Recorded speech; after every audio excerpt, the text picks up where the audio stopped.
ഈ ഒരു ഐറ്റം കഴിക്കാൻ വേണ്ടിയിട്ടാണ് ഈ കണ്ട വെയിലത്ത് ഇത്രയും ദൂരം ഞാൻ വണ്ടി ഓടിച്ച് വന്നത്. ഹലോ, നമസ്കാരം. ഈറ്റ്സ് വിത്ത് പ്രണവ് എന്നെൻ്റെ യൂട്യൂബ് ചാനലിലേക്ക് ഏവർക്കും സ്വാഗതം.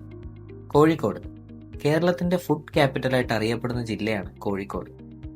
ഞാനിവിടെ ഇന്ന് വന്നേക്കുന്നത് കോഴിക്കോടിൻ്റെ ഏറ്റവും ഫേമസ് ആയിട്ടുള്ള ഒരു ബിരിയാണി കഴിക്കാൻ വേണ്ടിയിട്ടാണ് കേട്ടോ. വന്നിരിക്കുന്ന സ്ഥലം കോഴിക്കോട്ടെ തന്നെ ഏറ്റവും പോപ്പുലറായ ഒരു റെസ്റ്റോറൻ്റാണ്. അതെ, പാരഗൺ. 1939 ഒരു ചായക്കടയായിട്ട് ആരംഭിച്ചതാണ് ഈ പാരഗൺ എന്ന് പറയുന്ന സംരംഭം. ഇന്നത് 87 വർഷങ്ങൾക്കിപ്പുറവും ഇന്ത്യാസ് ബെസ്റ്റ് റെസ്റ്റോറൻറ്റ് ലിസ്റ്റിൽ ഇടം പിടിച്ചിരിക്കുന്ന ഒരു റെസ്റ്റോറൻറ്റ് കൂടിയാണ് കേട്ടോ. ഞങ്ങൾ വന്ന സമയത്ത് അത്യാവശ്യം നല്ല തിരക്കും കാര്യങ്ങളൊക്കെ ഉണ്ടായിരുന്നു. നമ്മൾ പേരെഴുതി ഇട്ടതിന് ശേഷം ഒരു അരമണിക്കൂർ കഴിഞ്ഞപ്പോഴത്തേക്ക് നമ്മളെ വിളിച്ചിട്ടുണ്ടായിരുന്നു. അപ്പോഴേക്കും ഏകദേശം ഒരു 4 മണിയോളം ആയിട്ടുണ്ട്. ഞാൻ ഓർഡർ ചെയ്തത് ഇവരുടെ സ്പെഷ്യൽ കോഴിക്കോടൻ ചിക്കൻ ബിരിയാണിയും അപ്പവും നമ്മുടെ ഫിഷ് മാംഗോ കറിയായിരുന്നു കേട്ടോ. അപ്പോൾ സൈഡും കാര്യങ്ങളൊക്കെ വന്നിട്ടുണ്ട്. ആദ്യം തന്നെ നമ്മുടെ ബിരിയാണിയാണ് ഞാൻ ട്രൈ ചെയ്ത് നോക്കിയത്.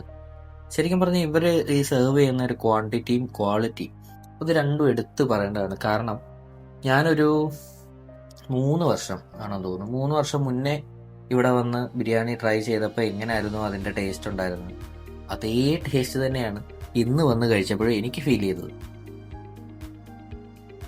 അതുപോലെ തന്നെ എടുത്തു പറയേണ്ട ഒന്നാണ് ഇവര് സെർവ് ചെയ്യുന്ന ക്വാണ്ടിറ്റിയും. അതായത് ഒരാള് ഒരു ഫുൾ ചിക്കൻ ബിരിയാണി മേടിച്ചു കഴിഞ്ഞാൽ അതിൻ്റെ ഒരു 75% ഒക്കെ കഴിച്ചു കഴിയുമ്പോൾ തന്നെ വയറൊക്കെ നല്ല ഫുള്ളാവും. അത് കഴിഞ്ഞിട്ട് ബാക്കി വരുന്ന ഒരു ചെറിയൊരു പോർഷൻ മിക്കവാറും ഇതാവും, വേസ്റ്റ് ആകാറുണ്ട്. ഞാനത് എടുത്തു പറയാൻ കാരണം ഇവിടെ വന്ന് നമ്മളൊരു 2-3 തവണ ഭക്ഷണം കഴിച്ചപ്പോഴൊക്കെ ശ്രദ്ധയിൽപ്പെട്ടൊരു കാര്യമാണ്. ആൾക്കാർ വന്ന് നല്ല റഷും കാര്യങ്ങളൊക്കെ ഉണ്ടാവും. അപ്പോൾ ആൾക്കാർ വരും, ഓർഡർ ചെയ്യും, കഴിച്ചു കഴിഞ്ഞാൽ എന്തായാലും കുറേയൊക്കെ മിച്ചം വരും. നമ്മളത് സ്വന്തം ഇഷ്ടമാണ് നമ്മൾ എത്ര ഭക്ഷണം കഴിക്കണം എന്നുള്ളത്. പക്ഷേ നമ്മളത് പരമാവധി വേസ്റ്റ് ചെയ്യാതിരിക്കാൻ നമ്മൾ ശ്രദ്ധിക്കുക എന്നുള്ളത് നമ്മുടെ തന്നെ ഉത്തരവാദിത്തമാണ്. ഇന്നും ഞാൻ ഇവിടെ വന്ന് ഭക്ഷണം കഴിച്ചപ്പോൾ സത്യം പറഞ്ഞാൽ അത് കണ്ടിട്ട് എനിക്ക് ഇച്ചിരി വിഷമം തോന്നി.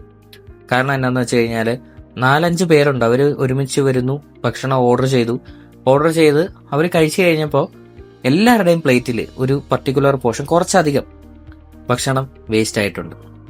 അപ്പോൾ നിങ്ങളാണ് ഭക്ഷണം കഴിക്കുന്നത്, നമ്മളാണ് ഭക്ഷണം കഴിക്കുന്നത്. അപ്പോൾ കഴിക്കുമ്പോൾ നമ്മുടെ വയറിന് അനുസരിച്ച് നമ്മൾ എത്രമാത്രം കഴിക്കുമെന്ന് നമുക്ക് ഉറപ്പാണെങ്കിൽ അത്രയും മാത്രം കഴിക്കുക. എൻ്റെ ഒരു സജഷനാണ്, ഈ വീഡിയോ കണ്ട് ആരെങ്കിലും അവിടെ കഴിക്കാൻ പോകുന്നുണ്ടെങ്കിൽ നിങ്ങളൊരു 2-3 പേരൊക്കെ ആയിട്ട് ഒരുമിച്ചാണ് പോകുന്നതെങ്കിൽ നിങ്ങൾ ഒരു 3 പേരുണ്ടെങ്കിൽ ഒരു 2 ഫുൾ ബിരിയാണിയൊക്കെ വാങ്ങിച്ചാൽ മതിയാവും. നിങ്ങൾക്ക് വയറ് നിറച്ച് കഴിക്കാനുള്ള ക്വാണ്ടിറ്റി അതിനകത്തുണ്ടാവും. ഓക്കെ, അപ്പോൾ അതൊന്ന് ഇനി പോകുമ്പോൾ ഒന്ന് ട്രൈ ചെയ്ത് നോക്കാം. നമുക്ക് മാക്സിമം വേസ്റ്റ് ചെയ്യാതിരിക്കാൻ ശ്രമിക്കാം. അപ്പോൾ ആ ബിരിയാണി കഴിച്ചു കഴിഞ്ഞതിന് ശേഷം ഞാൻ ട്രൈ ചെയ്തത് അവരുടെ അപ്പവും, അതും വെള്ളയപ്പവും ഇവരുടെ ഫിഷ് മാംഗോ കറിയാണ്. ശരിക്കും ഈ ഒരു ഐറ്റം ഇവനെ കഴിക്കാനാണ് നമ്മൾ ഇന്നിവിടെ വന്നേക്കുന്നത് കേട്ടോ.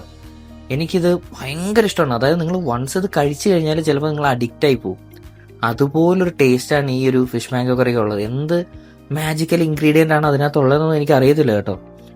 അപ്പോൾ നമ്മൾ പറഞ്ഞേക്കുന്ന ഫിഷ് മാംഗോ കറിക്ക് അത് ഐക്കൂറയാണ് മീൻ വരുന്നത്. അതിൻ്റെ പോർഷൻ വരുന്നത് ഒരു സ്റ്റാൻഡേർഡ് സൈസ് പീസും അത്യാവശ്യം നല്ല ക്വാണ്ടിറ്റി ഗ്രേവിയാണ് അതിനകത്ത് വരുന്നത്. ആ ക്രിസ്പി ആയിട്ടുള്ള അപ്പത്തിന്റെ സൈഡ് ഉണ്ടല്ലോ, ആ അരിക്ക് നല്ല മുരിഞ്ഞ പീസിൽ നിന്ന് ഒരു പീസ് എടുത്ത് കീറി ആ ഗ്രേവിയിൽ മുക്കിയിട്ട് ആ ഫിഷ് ഉണ്ടല്ലോ, ഫിഷൊക്കെ നല്ല വെന്ത് സെറ്റായ ഫിഷാണ്. ചുമ്മാ ഇങ്ങനെ ഒന്ന് അമർത്തി പിടിച്ചു കഴിഞ്ഞാൽ അത് മുഴുവൻ പുട്ട് പോലെ പൊടിഞ്ഞു വരും.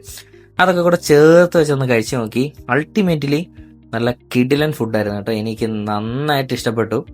ആ അപ്പത്തിന്റെ ആ സോഫ്റ്റ് ഭാഗമൊക്കെ നന്നായിട്ട് ആ ഗ്രേവിയിൽ കുതിർത്ത് അങ്ങോട്ട് കഴിച്ചു കഴിഞ്ഞാണ്ടല്ലോ ശരിക്കും നമുക്കത് ഇഷ്ടപ്പെടും.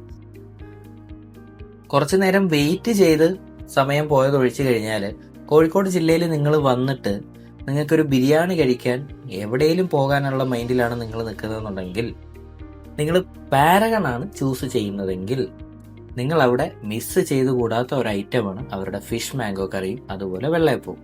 ഞാൻ ഈ വെള്ളയപ്പം ഒന്ന് എടുത്ത് പറയാൻ കാരണം എന്താണെന്ന് വെച്ചാൽ അവിടുത്തെ ഫിഷ് മാംഗോ കറിക്ക് കൂടെ കോമ്പിനേഷന് ഏറ്റവും ബെസ്റ്റ് വരുന്നത് ആ വെള്ളയപ്പം തന്നെയാണ്. കാരണം ഞാൻ അതിൻ്റെ കൂടെ പൊറോട്ട ട്രൈ ചെയ്തിട്ടുണ്ട്.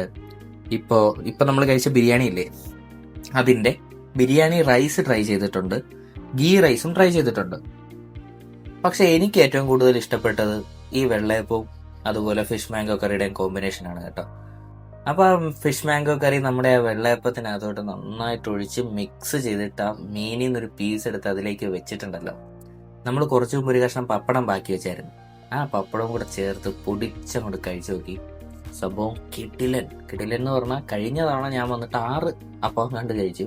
ഇത്തവണ വന്നിട്ട് 3 കഴിച്ചുള്ളൂ. അത് കൂടെ ആ ബിരിയാണിയും കൂടെ ഉണ്ടായിരുന്നുകൊണ്ടാണ് കേട്ടോ. അപ്പൊ ലാസ്റ്റ് ഞാൻ കുറച്ച് ബിരിയാണി റൈസ് മാറ്റി വെച്ചിട്ടുണ്ട്. അത് എന്തിനാണെന്ന് വെച്ച് കഴിഞ്ഞാൽ നമ്മുടെ ആ ഫിഷ് മാംഗോ കറി കുറച്ച് ഗ്രേവിയും കൂടെ ബാക്കി ഉണ്ടായിരുന്നു. അതൊന്ന് കഴിച്ചു തീർക്കണം. അല്ലെങ്കിലും ആ ഫിഷ് മാംഗോ കറി നമ്മുടെ ആ റൈസും കൂട്ടി ഒന്ന് ട്രൈ ചെയ്ത് നോക്കണമെന്ന് തന്നെയാണ് ഞാൻ വിചാരിച്ചിരുന്നത്. അപ്പൊ അതിനുവേണ്ടി ഞാൻ ആദ്യമേ കുറച്ച് റൈസ് മാറ്റി വെച്ചിരുന്നു. ലാസ്റ്റ് അതെല്ലാം കൂടെ ചേർത്ത് ആ മാംഗോയുടെ പീസും നമ്മുടെ ആ മീനുണ്ടല്ലോ, ആ മീനിന്റെ ബാലൻസ് വന്ന കഷ്ണങ്ങളും എല്ലാം കൂടെ ചേർത്ത് വെച്ചിട്ട് പിടി പിടിച്ച് നോക്കി. സംഭവം കിടിലനാണ്. ഈ ഒരു കോമ്പിനേഷൻ നിങ്ങൾ ആരും ട്രൈ ചെയ്തിട്ടുണ്ടാവാൻ ചാൻസ് ഇല്ല. ഞാൻ ഇങ്ങനെയൊക്കെയാണ് ഭക്ഷണം കഴിക്കുന്നത്. അപ്പോൾ വീഡിയോ കണ്ട് ഇഷ്ടപ്പെടുവാണെന്നുണ്ടെങ്കിൽ എൻ്റെ ചാനലൊന്ന് സബ്സ്ക്രൈബ് ചെയ്ത് വെച്ചേക്കണം. ടോട്ടലായത് 652 രൂപയാണ്. അപ്പോൾ മറ്റൊരു വീഡിയോ ആയിട്ട് അടുത്ത തവണ വരാം. അതുവരെ ബൈ.